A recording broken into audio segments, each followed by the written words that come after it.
We're proud to join the UC San Diego campus's 15th anniversary celebration of Asian and Pacific Islander American Heritage Month. With this year's theme of empowering community through reflection and recognition, we're celebrating the accomplishment of alumni and leaders who have turned their passion into important advances for society. Before we begin, I'd like to acknowledge that the Assistant Dean for Strategy and Operations, Wendy Hunter Barker, and also Joel Ackerman helped with this event. And thank you so much for helping to organize. I'm Amy Lynn Chung, a faculty in Lab to Market, and I'm very, very pleased to introduce one of my students, Eileen Sun Chen, actually Dr. Eileen Sun Chen. She's a Rady Flex Evening 22 MBA candidate and Senior Director of Program Management at Tire Pharma. She received a BS in Biomedical Engineering from Columbia University and a PhD in Virology from Harvard University. She'll be moderating this evening and introducing our distinguished panelists. Thank you so much for joining us this evening. Thank you so much for that intro, Amy. Welcome to everyone who's here tonight. In this panel, we'll be discussing how successful UCSD alums and inspiring entrepreneurs have combined their passions and business to make meaningful contributions towards innovation and social impact. We've got a great group of panelists tonight, so I'll just do the intros so we can get to the questions as soon as possible. So Debbie Chen, who is founder and CEO of Hydrostasis, a company focused on developing personalized real-time hydration monitoring to address a significant but arguably under-recognized social problem of dehydration. Debbie received her undergraduate degree in biomedical engineering at UCSD's Jacobs School of Engineering, PhD from Tufts University, and completed her postdoctoral fellow training at Scripps Institute of Oceanography. Welcome, Debbie. Thanks for joining us. Thanks for having me. Next, we'll have Jean Yao, Professor of Cellular and Molecular Medicine at UCSD. Jean is a leading expert in computational biology and focused on solving problems in RNA processing, neurodegeneration, and stem cell biology.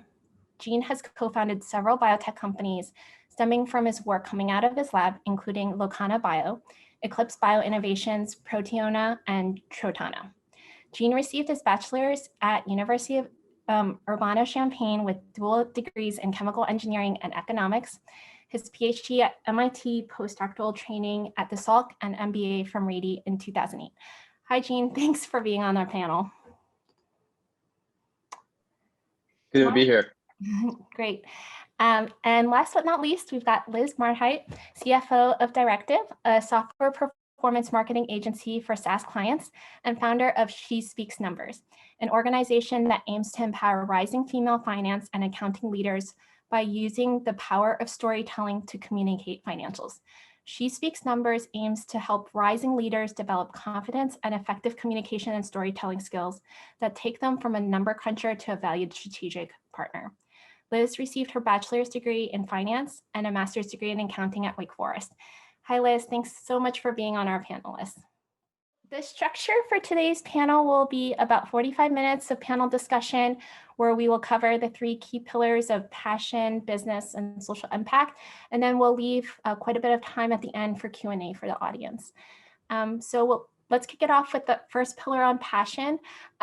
Liz, and we'll start off with Liz to delve into this concept of identifying passions, and then we'll follow up with Jean on this whole concept of multidimensionality of passion. So Liz, passion emerges when you're really good at something and you also find joy and meaning in what you do. Interestingly, finance was something that you were really good at early on, but you weren't passionate about. So can you tell us about how you leveraged your experience in finance to find your true passion? Yeah, for sure. So, if you think about passion, it's like such a unique thing, right? Like you have those like my brother. So he's super passionate about medicine and he's been since we were kids. He basically just took that like straight shot arrow down the road of medical school. And now he's leading a hospital in Atlanta. There was like no tangent pass for him ever. And then you have those like my sister who's like still on a journey every day trying to discover her passion and her purpose. And I really, truly believe that both are okay. For me, discovering my passion was definitely a journey. And I think I kind of discovered it in stages because like you said, what I was really naturally good at, which was like this finance piece and numbers, I was never really passionate about. From a very young age, I was actually really passionate about being creative. Like I remember in one of my high school yearbooks, I wrote that my biggest career aspiration was to be on Broadway. Like I wanted to sing and dance my little heart out. And clearly that did not happen. Growing up in a first generation Asian household, I think sometimes creativity isn't viewed as useful as, maybe it could be. And that passion was definitely suppressed. So I know I always kind of had that, but I was always kind of figuring out, well, how can I actually use that passion? And then a few years after college, I took a couple trips to Uganda, and it was kind of in those mission trips that I came back like with this new passion of I want to live a life of significance. I want to live a life that's bigger than myself. And since then, it's kind of been the combination of those two things that's guided and influenced my decisions, even though like through that path, there's lots of different twists and turns along the way.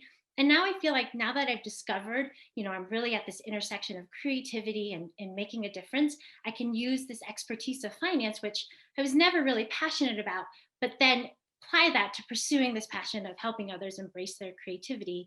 And that's been a really great fit for me. So I think finding your passion can look very different for different people. For my brother, it was medicine, and that's that. His passion actually came from like what he did and the impact he made in his like vocation. For me, I think my passion is more of like who I'm becoming, and like the what isn't as important. So I can use finance, I can leverage this like what of financial expertise to pursue a passion of like more of the meaning I'm making.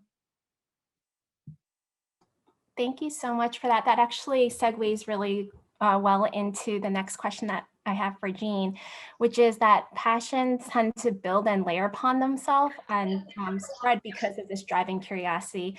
So Jean, would you be able to share with us some of those like aha moments that you experienced that led you to develop this interest in computational biology, RNA processing, neurodegeneration, and stem cell biology?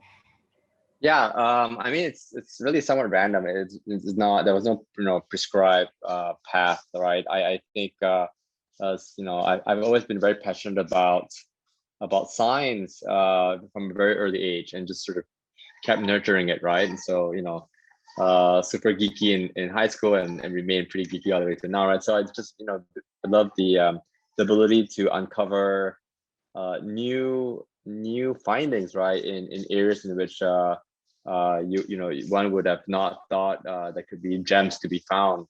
I sort of draw parallels to in the 16th, 17th century, where lots of folks were sailing in the oceans to find new lands, right? And so if you look at the the universe of things to discover, turns out in biology and neuroscience there's still a lot to discover. So I was driven initially at an early age to just find out more things, find out the answers to more things. But this sort of passion changes over time as well, right? And now I'm what I'm really passionate about is working with really great people, great teams, to do something that matters. And in my really narrow area, we've been focusing a lot on thinking about creating new medicines for diseases with unmet need. And so I my passion for science matured in some sense, evolved into a passion for helping others through the science, and then matured even further, I guess, but evolved even more, mutated even more to be now a sense of passion to be working with great people, right? And so there's and then of course now I'm very passionate about mentoring others. Spend a lot of time mentoring students, both on the science side and also on the business side, on creating new teams for entrepreneurship. Part of this Activate Bio thing in both in the East Coast and the West Coast, and I've been advising on some venture groups, in the US, right, to develop new therapeutic paradigms. And so I guess passion is as Liz had said, it sort of evolves over time, and it changes, I guess. And I think right now I'm really passionate about what we do, but maybe in 5 years time that may change as well. And so for now I love what I do, and very happy to share that enthusiasm. Thanks so much for that, Jean. That actually also links really well to my next question for Debbie.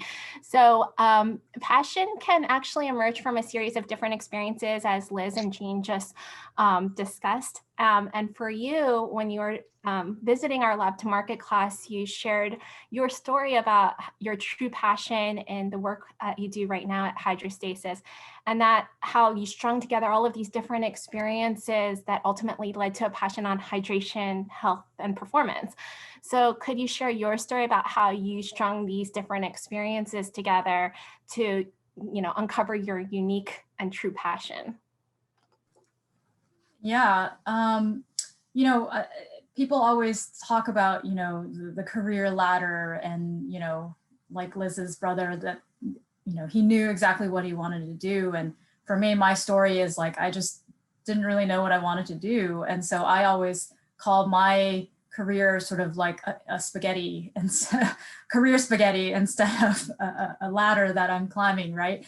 And so I basically started off just when I was younger, I was fascinated with, the X-Files, right? So I got into like forensic science and all that stuff, and then quickly realized like I really didn't want to go into forensic science, and then, was then interested in optics throughout my time at UCSD for undergrad. And then I really just picked projects that I was interested in, and every single project came with different skill sets. And so basically what happened was I just went from this project that, had a sort of piece that I did not understand, because everything in biomedical engineering is very collaborative, right? So, I went from, optics to pure biology and realized wasn't a really pure biologist. And then I went to pure optics engineering, and then I said, well, I'm not a pure engineering person. So it really was like picking up all of these different skill sets. And then it gave me a really broad background. And so I call myself a generalist. And so, I guess a couple of years ago, that was actually sort of a negative term. And so, but now I actually quite enjoy it, because now in my job, I have to put it all together. And so that really benefits me, because I have all these different experiences and different skill sets in lots of different areas. And so that's really where I ended up finding my passion.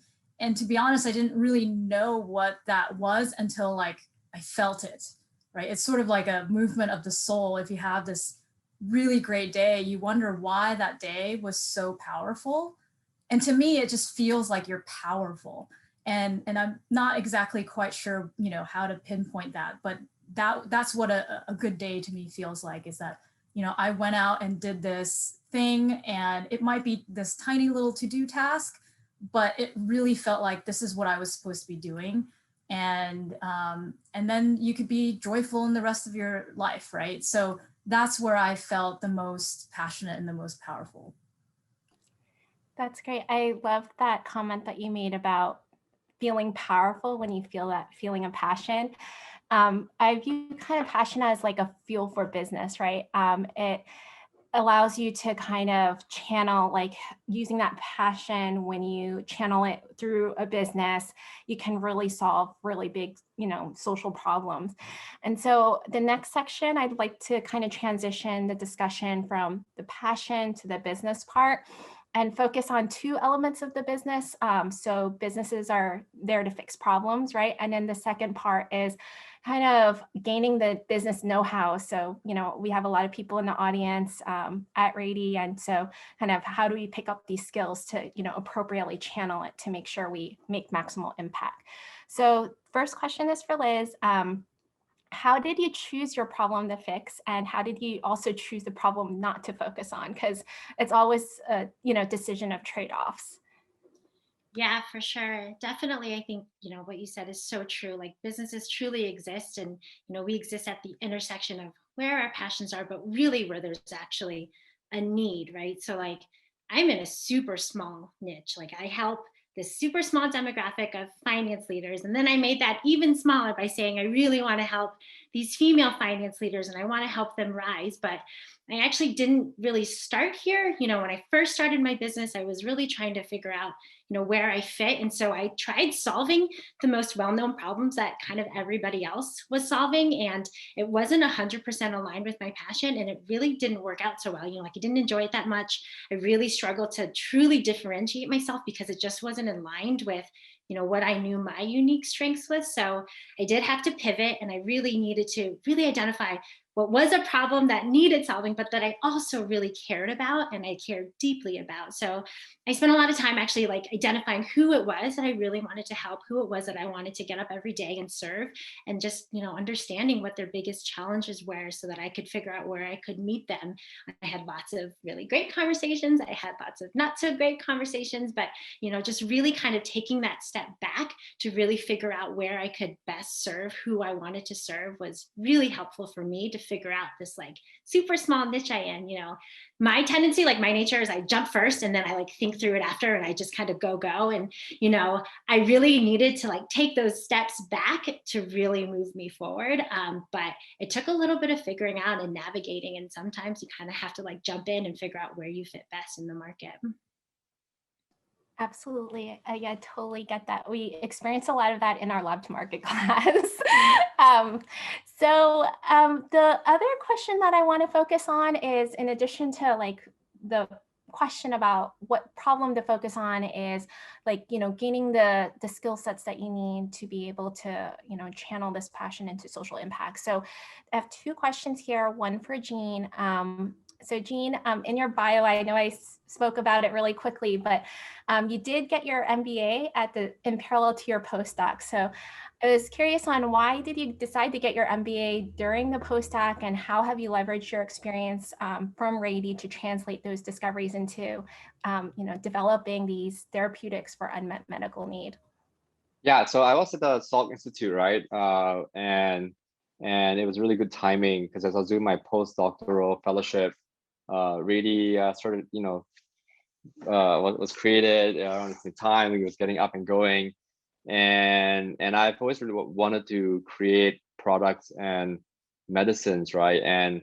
But wanting to do that in, by sort of establishing new paradigms and developing new technologies, growing my own team. So I did the MBA with the idea that I would eventually be able to be an entrepreneur. That was sort of the idea, right? And so during, one of my favorite classes was the lab to market class, and through that we initiated what I remember fondly as like my first company, which didn't really go anywhere because 2007 everything sort of crashed into an economic recession, and interestingly enough, I had maintained a strong enough science portfolio that I was able to still compete and get a faculty offers from many places, and decided, hey, San Diego is really beautiful, I'm gonna stay here, go to UCSD. And then within the first 5-6 years of my lab, being set up, I said, well, that's the time to sort of get back into after the tenure process, time to get back into creating new companies. And so in 2015, 2016, we started thinking about projects in the lab that could focus quite clearly on commercialization or entering new therapeutic arenas, right? And so we started two companies in 2016, and one of them is doing really well now, Locana Bio in San Diego. And then we recently just co-founded another two companies. And so the lab is continuing to grow and to be an engine of innovation. And what I've really enjoyed actually is seeing the lessons that I had learned and gained during my experience at Rady. Started meeting the reality and start becoming more pragmatic and useful. Unfortunately, it's not like the accounting thing. Accounting and economics were great classes. I did well in them, but it's more of the people and how you negotiate, how you think about building teams, and how do you find in some sense a companionship, right, among your classmates. So I think a couple of my first companies involve my classmates in my Rady class that were either co-founders or we were brought on to help with operations, and And it's the recent one that we just closed seed financing on also involved a Rady alumni, one of my classmates still. So it's been a fun adventure, I think, so far, and I think we'll continue to do more. Yeah. That's very cool. Thanks, Jean. The other question that I had was more geared for Debbie. So everyone has their own ways of getting the expertise. And so Debbie, you have a different way of getting that business know-how. So you shared in your story with us again in that Lab to Market class about your journey of becoming a founder and CEO of Hydrostasis, and actually encountered quite a bit of resistance along the way, just because you come from a more scientific background, right? And so in thinking about building your business, how did you acquire the skills and also the network to address the concerns that people had addressed? Yeah, so there were a couple things that really challenged me when I first started out. One was, I didn't have an MBA. I didn't have previous businesses that I've started. I wasn't born in Silicon Valley. And so, it really came down to just, learning as much as you can, as fast as you can. So one of the things that, a PhD teaches you is how to learn, right? And so I consumed as much as I could, podcasts, books, seminars, whatever I could get my hands on. But, just reading and not digesting, is a problem, right? So you have to digest all of that and then really pick and choose what is the advice that works, for you and your company. Because at the end of the day, there's so many, advice and mentors and advisory boards and people having their background and their experiences, and they sort of assume that that's what your company and your sort of management style and all of these things, which may or may not be true, right? So you as the leader should be able to pick and choose what works for you. And that just takes time to be sort of self-aware, right? And then once you figure that out and digest all of that information, you have to apply it, right? And so a lot of times you get stuck in, either the finding the right information to consume or the digestion of the information or the actual application of it. But you really need all three. And you really, need to be doing that continuously, right? And yeah, I that's just what I do all the time, every day, as much as I can. And I think at the end of the day, you just have to sort of be okay with what you know, right? Because you can only be you today, right? Whoever you are today. And so that's also a learning curve, right? Being okay with making mistakes, being, not too hard on yourself. As a first-time founder, you're going to make mistakes. That's just what you're going to do, right? And so having that support system, having the network, having the fellow founders, like Jean said, your classmates or whoever it is, right, that supports you no matter what, is so important. But yeah, you just have to keep going and keep iterating and keep learning. Yeah, totally agree with that one. Thanks so much for that response. It was really helpful.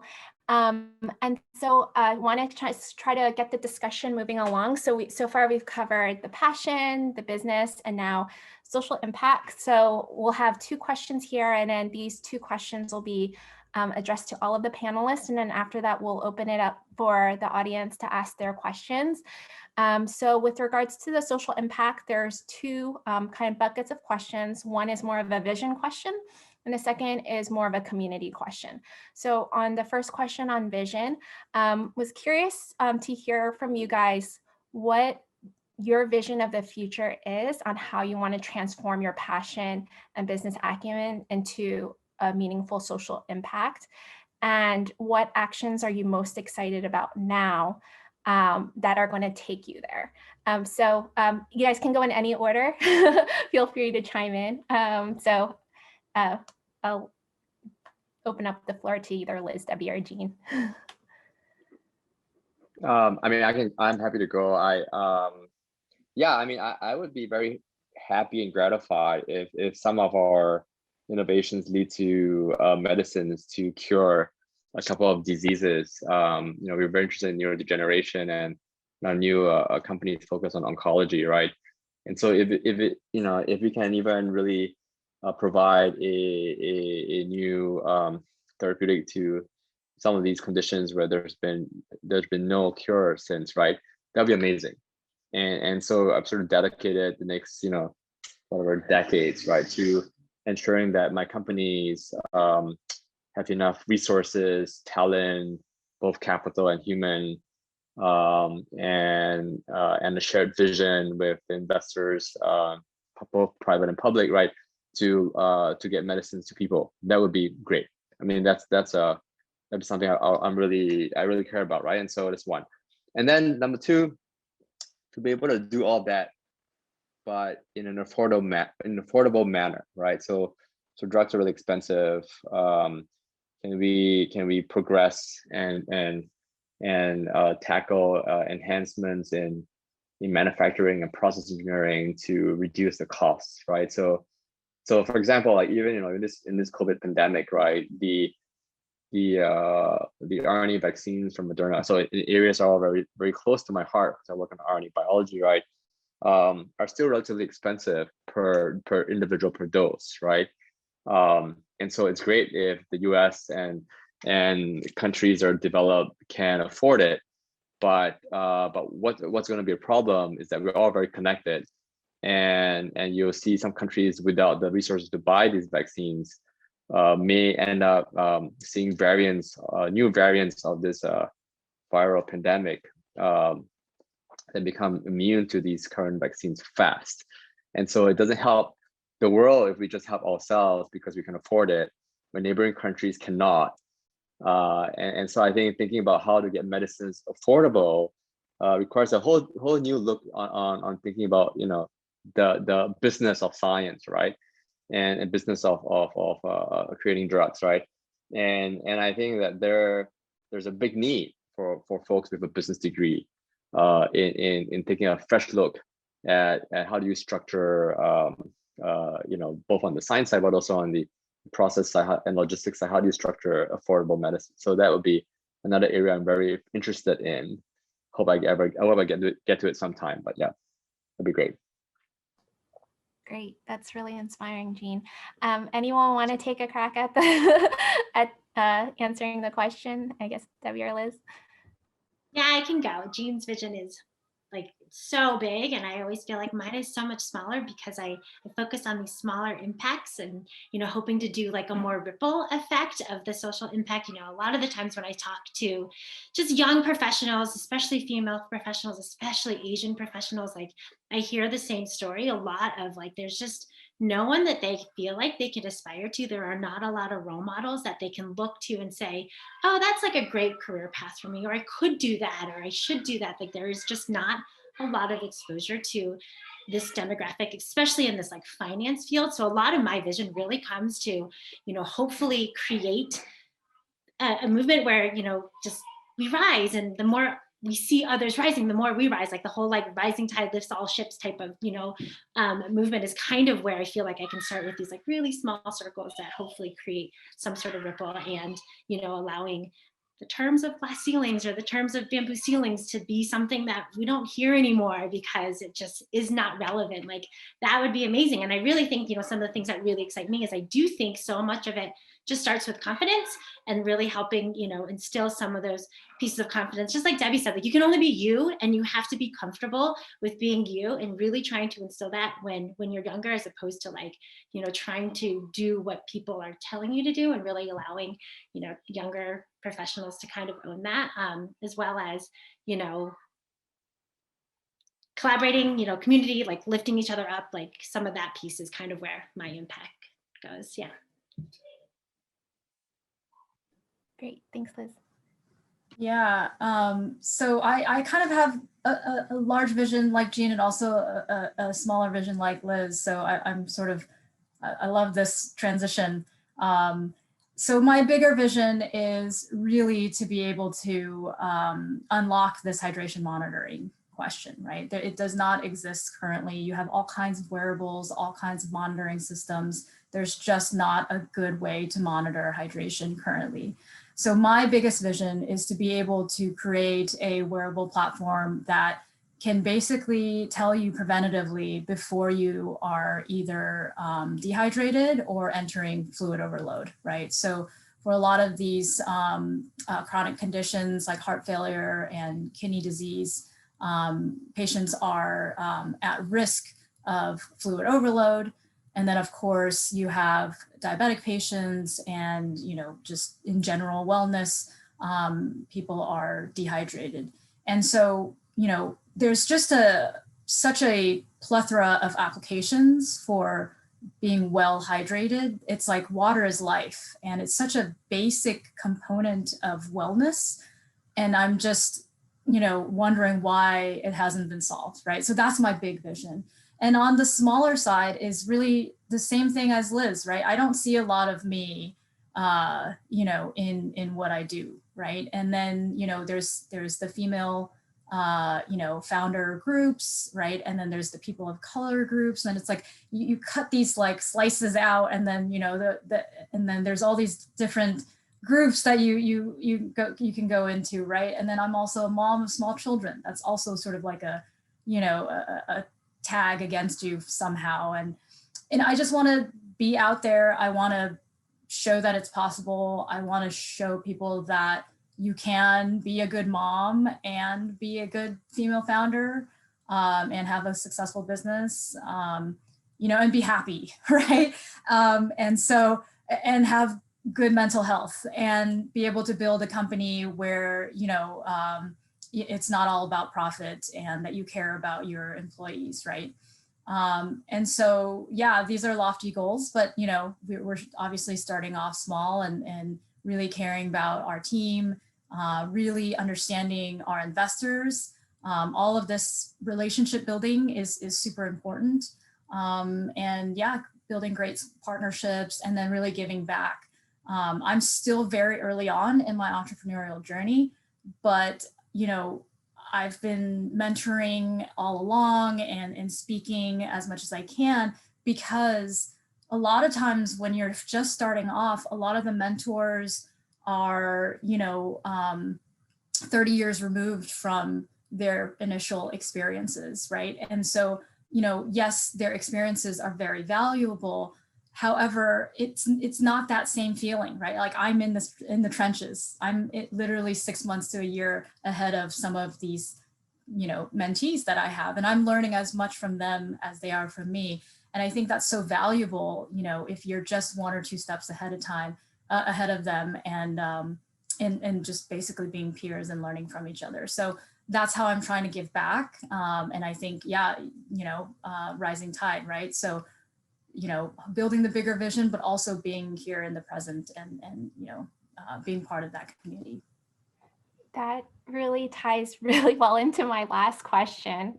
Thanks so much for that, Debbie.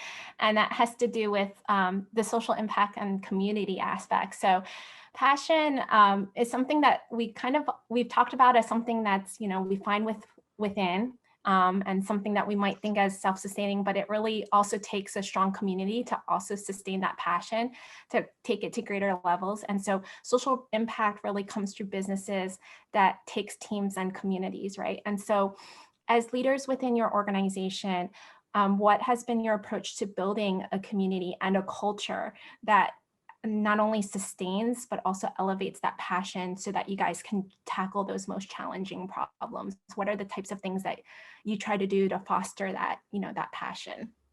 And this is an open question to the 3 panelists.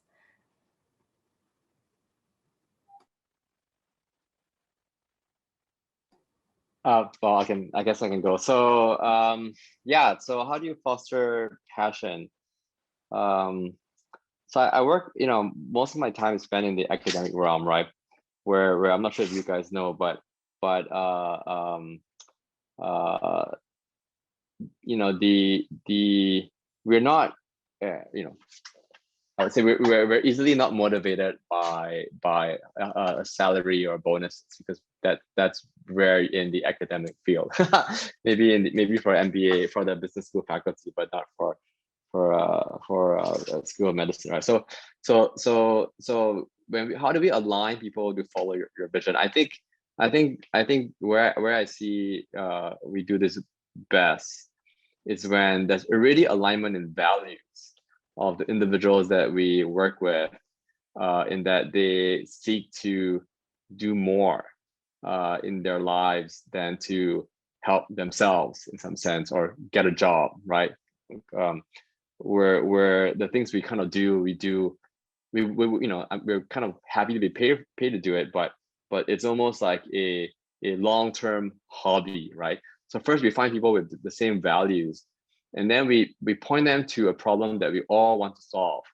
And then it's all about working together in an effective manner to solve these problems, right? I'll give you a short and I think hopefully salient example, right? Backed by our current context, right? So last year in March, when it became clear that the SARS-CoV-2 virus was going to hit San Diego, and just a personal story here, right? My wife was pregnant with our baby twins around the same time, okay? And it also became clear that a huge bottleneck was going to be to get enough COVID qRT-PCR testing for the virus, right? I mean, that was just very clear. No one had a solution. Most of the world was in shambles, and I was worried about my potentially, and was premature twins, right? So we got a lot of people. So there was a clear problem: no testing. How do you keep the community safe? Very clear. Everyone could align behind that, right? And so I started off with a small little Slack channel of scientists on the Mesa, which grew to 1,000 people in like a couple of months, right? To really solve every single thing that we could, be it getting masks, getting nasal swabs for the hospitals that are running out, getting PPE, protective suits, right? To finding fantastic, faculty colleagues that are experts in different parts of this thing, and we built our own qRT-PCR workflow to first evaluate what is the extent of COVID spread in the healthcare workers. So we stood it up, and because of this common alignment, common vision, everybody's like, this is a big problem with great people. In less than a month or so, we were testing to evaluate what is the extent of spread. Fast forward a couple of months, we managed to get the process CLIA certified, and half of the UCSD undergrad school faculty, bunch of high schools in the region, all are being tested by our workflow, right? So we didn't really have to push because the problem was imminent, and because it was imminent, you had to find good people and line them up behind you, and they would run, right? I think it's the same for normal situations, right? Normal life. If the problem is really big enough and people see the problem is there, you'll find the talent. And then the goal is to keep everyone focused on solving that problem. So that's how I look at it, right? You find people with common values, find the big problem, line people up, and just resource everybody as best as you can and just run, right? Yeah. Wow, that's such a cool story, Jean. I had no idea. That's so awesome. We saw the impact of that with all the emails, right? With like, oh, yes, testing site, but that's so cool on the operations side of what you guys did. Debbie or Liz, anything that you guys wanted to add to the question? Yeah, I think, I totally agree with Jean, right? Like you have to find that alignment, vision and values. And so I think beyond that is you have to take people for who they are and really enable them to be as powerful as they are, like for who they are now, right? And so I think, really understanding somebody's motivations is really important, right? And people often don't talk about their real motivations, right? Especially when you're trying to interview someone. No one ever talks about why you really need a job in this particular company, right? And so it's hard to dig those things out. And oftentimes it takes 6 months to a year to even really know somebody that you've brought onto your team. But I think that's really where the relationships are built. I think that's understanding what their motivations are. Are they, providing for their family? Are they providing for their parents that are older? What do they really want to get out? Is this a stepping stone? Okay, so then you help them with their leadership skills and stuff like that. That's where you get people to be their best, right? And so a lot of it really, the groundwork is laid, understanding people at their core and what really motivates them and trying to build that into your company. And then if they're all values and vision aligned, that really, grows the company as well. Yeah, and everything Jane and Debbie have said, yes, 100% agree. Very clearly, vision, values are just so important, motivation. So the only thing that I would add to that I'm a really firm believer in is there's that connection piece too, in that you just have to be incredibly intentional about fostering the connection amongst your teams. Like you can get connected to a vision, you can get connected to a problem, but if you can't connect to the people you're doing it with, like it won't go as far and it won't be as powerful. And so just really being intentional about, caring about the people that care about your vision is like just the only thing I would add that also really helps foster that collaborative community. Absolutely. Thank you so much, guys, for all of your thoughtful responses. That actually wraps up the whole panel discussion part. So I do want to open up the questions to the audience who are here. I'll start off with Erin. I think you had a question. If you could unmute yourself, go ahead and ask your question. And then I think next we'll have Professor Nguyen Chung. Thanks, Eileen. So I just want to say a big thank you to the panel for sharing their journey and their passions that have really led to important advances for society and impact in general. But I just wanted to ask, were there any challenges or surprises in your first few years of starting your career and discovering your passion? And if so, how did you overcome them? Thank you. Sorry, that wasn't the easiest question to start things off. I admit that. But yeah, thank you. Thanks, Erin. I can start. I don't think it was a surprise more than just like an evolution. So for me, because of my career spaghetti, I actually legitimately thought that I was one of those people that would just never be super engaged in my work. And so this happened since I was a teenager all the way up to like mid-20s, mid to late 20s, where I was just like, well, maybe I just like this part of my work and not this other part. And maybe that's just life, right? Like you can't have it, perfect and every job is gonna have something that you hate, right? And I was actually okay with that in a sense, but then also not okay, right? Because if you're okay, fully okay with that, you wouldn't be sort of struggling, challenged by it, right? So for me, I think the surprise there was that I ended up starting this company. I had no business background, just decided to do it.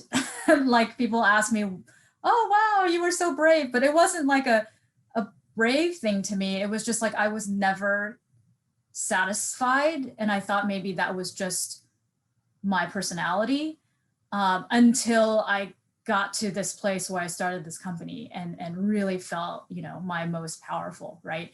And so I think maybe that would be my surprise.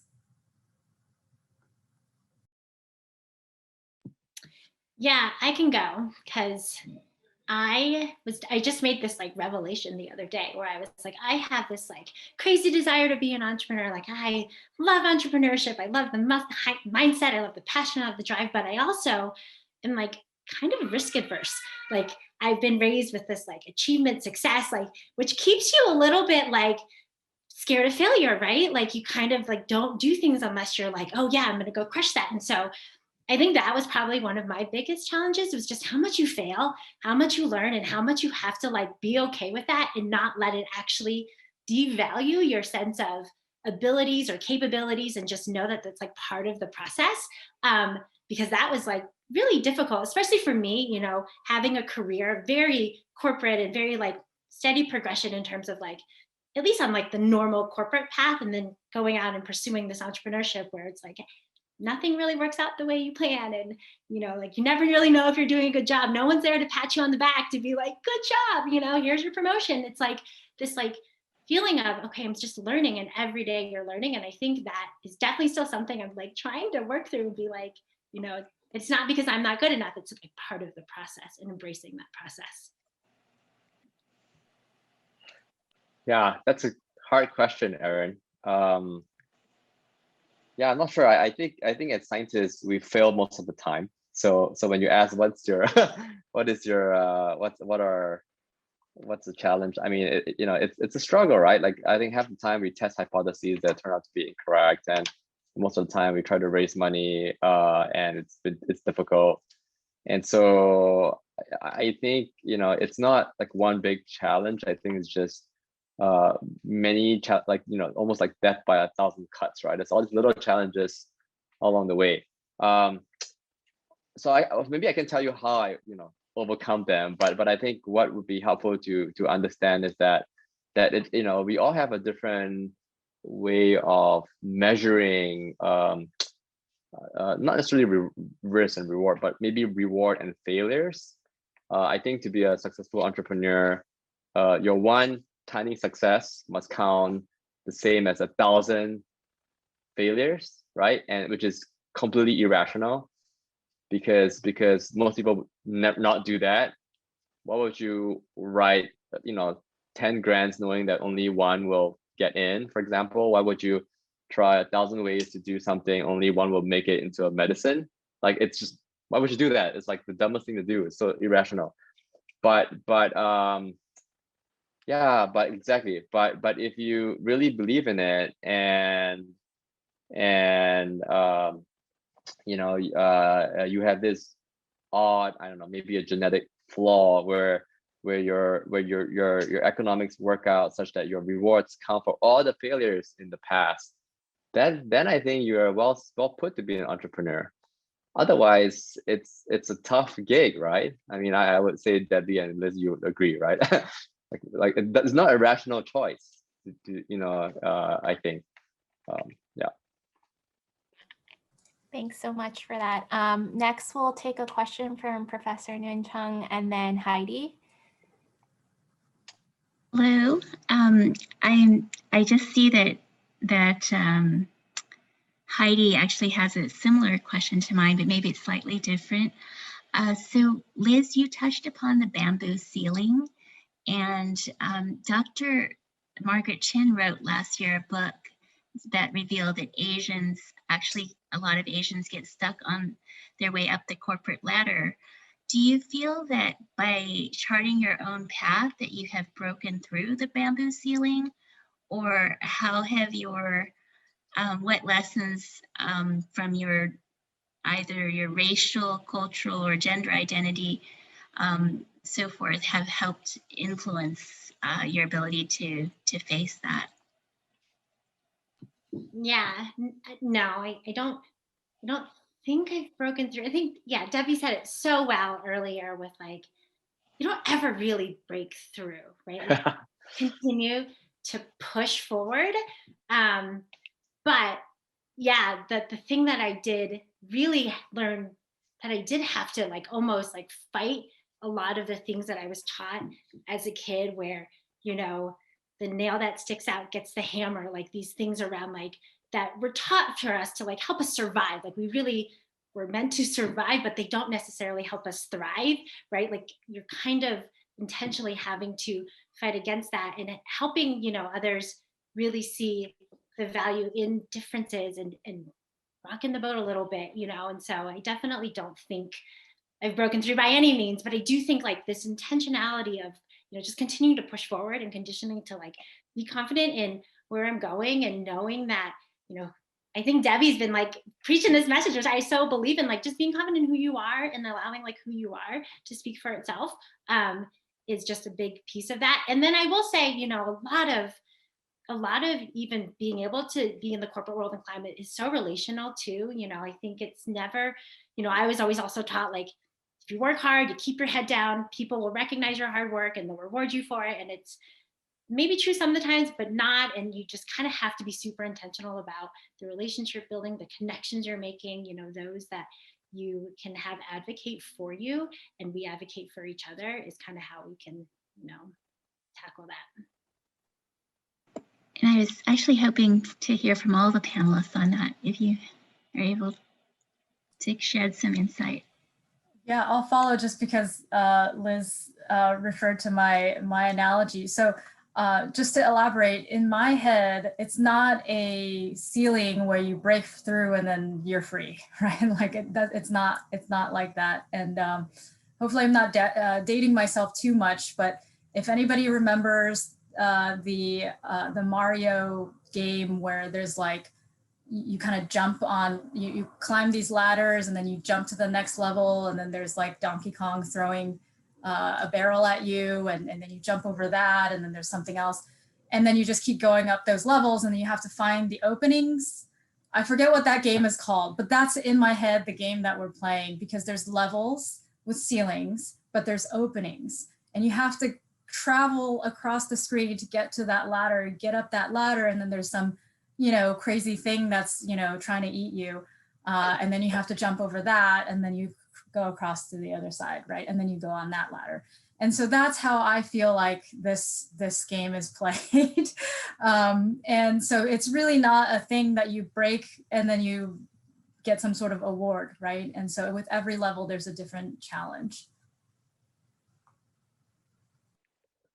Yeah, I have to agree with both Debbie and Liz. I think you have to be listed exactly right. You have to be intentional, and Debbie said you sort of have to I guess meet the next challenge as it comes. I guess another way to think about it. I had maybe like slightly different take on the Asianness aspect. I don't know. I'm just gonna say this outright, and it's probably gonna not be politically correct, right? But that's me, and I say it right. You can yell at me later. Asians tend to look a little younger than their actual age. Okay, and I never thought of it as an issue, right? Because I was always like a student and then a scientist, and I was like, oh, it's good to be like the younger looking scientist / entrepreneur. But then you realize at some point there are lots of investors that are like, you don't have enough white hair, you don't look seasoned enough, and I don't know if I believe you, right?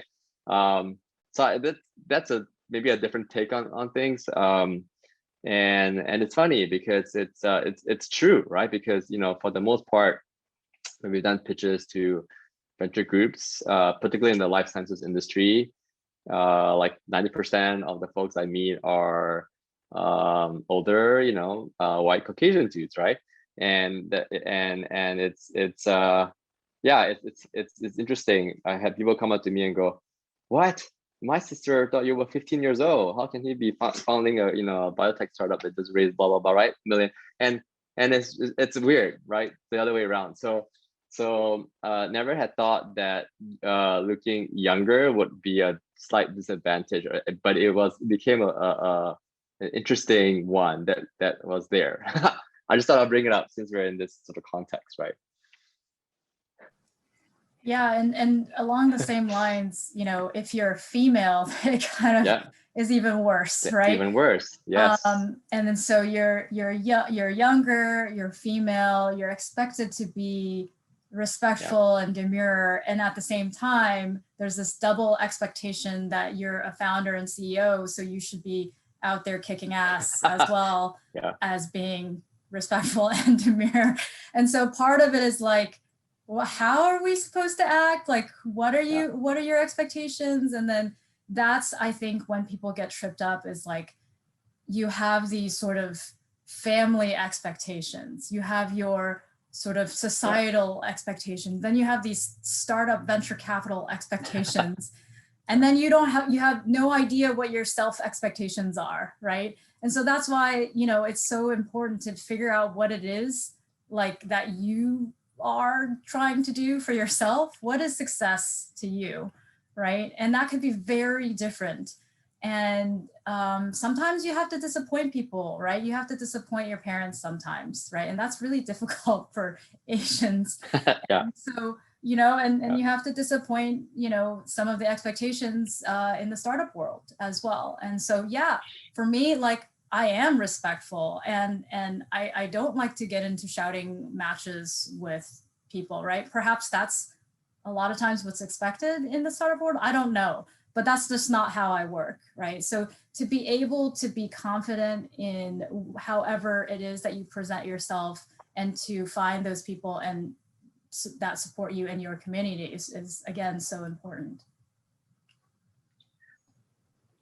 Great. Yeah, I just might want to add, if I could, to Debbie's point. I think, you know, basically, I think what we're saying is you can play to your strengths in some sense, right? Based on what you believe internally are assets that you carry with you, right?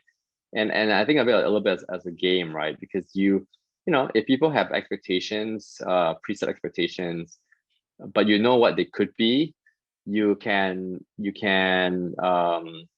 prepare yourself for them in some sense, and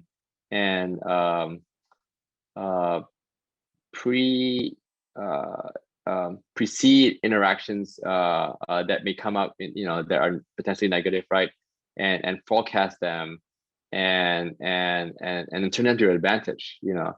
So you know, I would, I guess it's, you know, a couple of years ago now, I would be in a room with investors, and they're like, and they obviously wouldn't have read my CV yet, and they're like, oh yeah, he's, you know, like really young. Why is he building this thing? Why is he interim this CEO, CSO plus also faculty, right? And then you go, but then you forecast and you go, well, you know, you guys have a lot more experience than I do in almost all these areas, but I'm the best at what I do, and I can provide this value for you that you don't have. And then, you know, that changes the game. But so you sort of tell them, okay, I get it. What I know how you see me, but this is what we've got, right, in our team.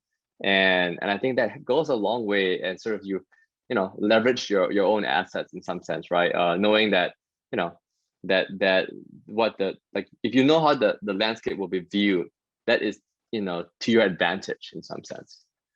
Yeah.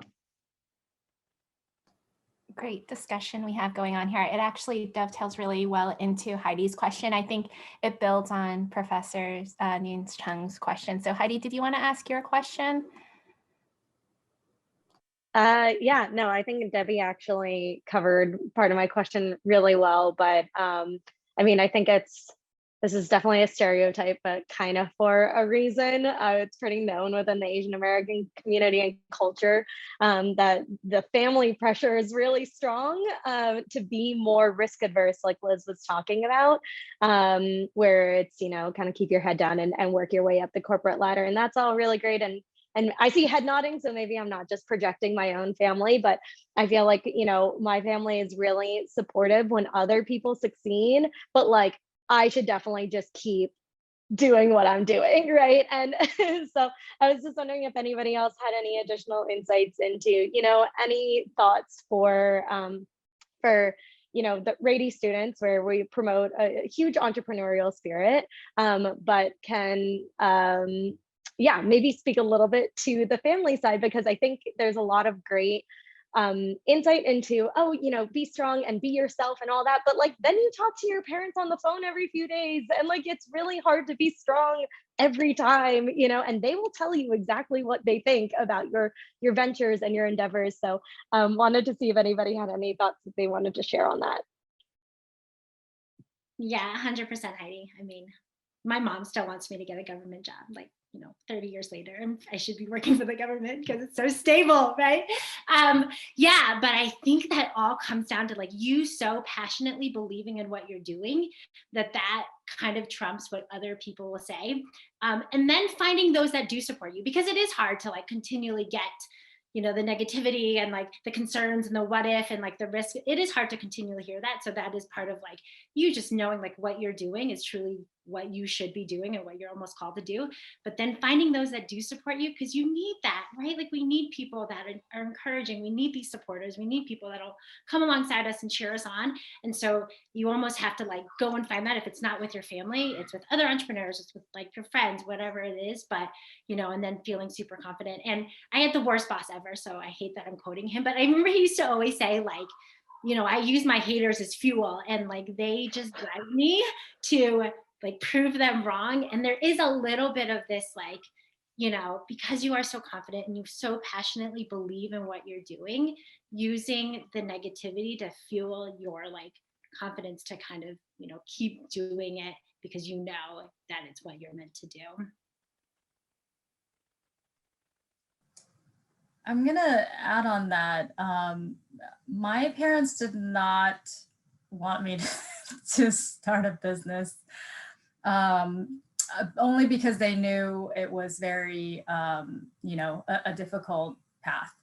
I had already gotten a PhD, so now my life is stable, correct?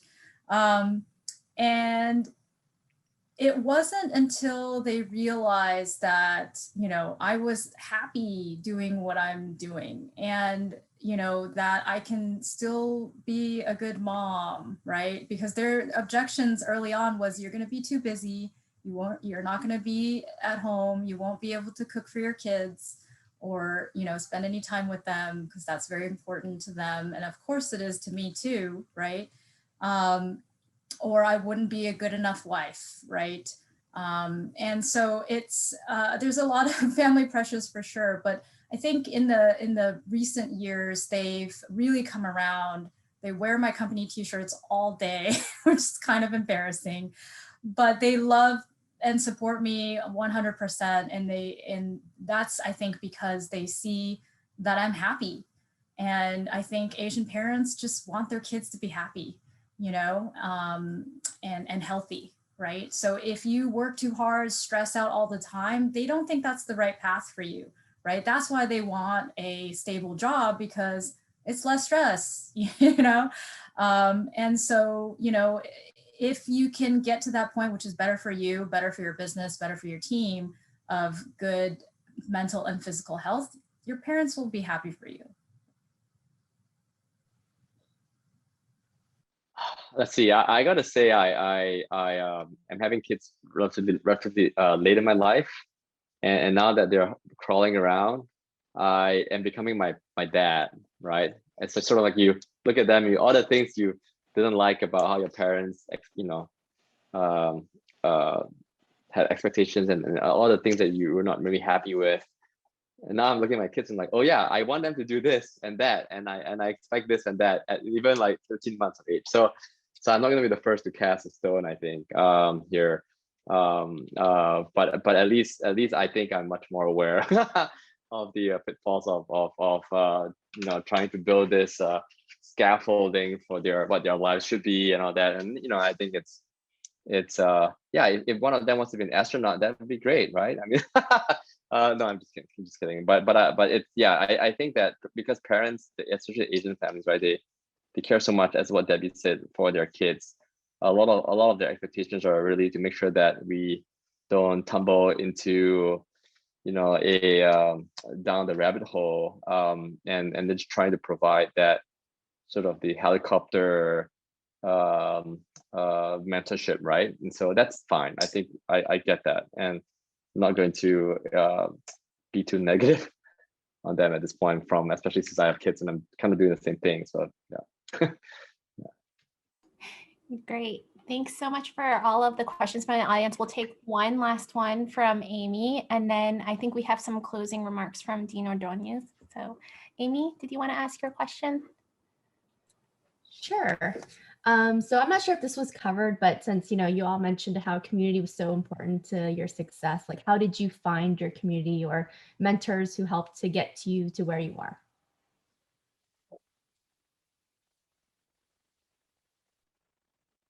Well, if you're in a Rady family, you're a good start already, right? Because you have colleagues and friends and classmates that are they are your community already. I think you've sort of paid into it, right? In some sense. The other way to find a community is to find, I don't know, I like to pick problems, right? Pick a battles, right? And you go, okay, I want to solve this problem, and then look around and see who else is trying to solve that same problem.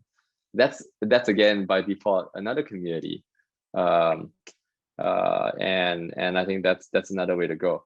I mean, the third way that I think of community building is to look around and see who may not be aligned with your problem, but can still support you, and help, right? And I guess my biggest surprise is that oftentimes is not people that are in your area of specialty, but outside of it. And so that's actually one of the things I love about entrepreneurship, is because you bring in people with such diverse expertise and experiences that you're spending, I have a learner phenotype, right? So I'm learning all the time. And I think that makes it great. Yeah. Oh, Wendy likes my answer. Good. Yeah, so I think if you're, trying to start a company, there's a lot of entrepreneurship, groups, right? So for me, I started off with female focused accelerator programs. So I was part of the Start Our Inclusion program. That was the first, thing I did. I did not know anything about starting a business, but I had this idea, right? So I applied for the program and went through it and met some people, and then they introduced me to other people. And then I did another accelerator and met some more people. And I think it's just being out there and sort of spreading that vision. And then you attract the people that, are interested in what you're doing. And then also just like asking, right? Asking for help. If you can ask anybody for anything, right? The worst they can say is no, right? And then I'm always surprised at how many people are willing to help. So, especially for Asians, we don't like to ask for help. And so that's something, that we also, have to get over as well, that you can't do everything yourself. And so you do need that support. And so being out there, asking for help, and not being, ashamed about not knowing it all is really important. Yeah, and I can just add super quickly, I do think the entrepreneur community is probably the most giving community in any community, in that the people genuinely want to help others, especially if they are one step ahead. For the most part, most entrepreneurs want to help other entrepreneurs. And so, what Debbie was saying with like asking, but also giving, I found like, if you have a gift, even if you're not ahead in the entrepreneur, you have a gift in something else. And when you see someone else in need, you giving, like that whole reciprocity, that whole like spirit of giving is so alive in the community, that even just the more you do it, it always comes around somehow, some way. Like you never know when, but it just always tends to come around. And so I think the more you show up to give, the more you actually end up getting a lot of the times as well. And so that's like a great way to just build community.